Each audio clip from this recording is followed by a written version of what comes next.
এসেছি। আমি খড়দায় মায়ের সুপাড়ায় থাকি। আমার ছেলেকে ভর্তি করেছি, এর আগেও ভর্তি করেছি 2-3 বার, এবারও আমি ভর্তি করেছি। আমি মনে করি নার্সিংহোমটা মানে কখনোই মনে করি না যে এটা নার্সিংহোম। আমার মনে হয় আমার বাড়ির মতন, আমার কোনো জায়গায় কোনো অসুবিধা হয় না।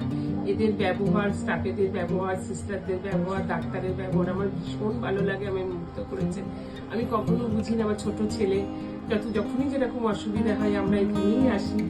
আমাদের মানে বলার কোনো ভাষা নেই যে নার্সিংহোম সম্বন্ধে আমার কিছু বলার নেই। আমি ভীষণ ভীষণ ফিস্ট, আমি ভীষণ মানে এখান থেকে ওদের পরিষেবা খুব ভালো পেয়েছি। মানে যে কোনোই অসুবিধাতে যখনই ছুটে এসেছি তাদের আমি সাহারা পেয়েছি। এমার্জেন্সিতে দেখিয়েছি, আমি নিজে বললাম ডাক্তারবাবু 2 দিন ভর্তি রাখি, ভর্তি রাখলে পারে মনে হয় ভালো হবে। তাতে কারণ আমি রাখতে পেরেছি, যেদের প্রতি ভরসা আছে, একটা ভরসা রাখার মতনই সঞ্জীবনা। সত্যি আমার মানে বলার কোনো ভাষা নেই।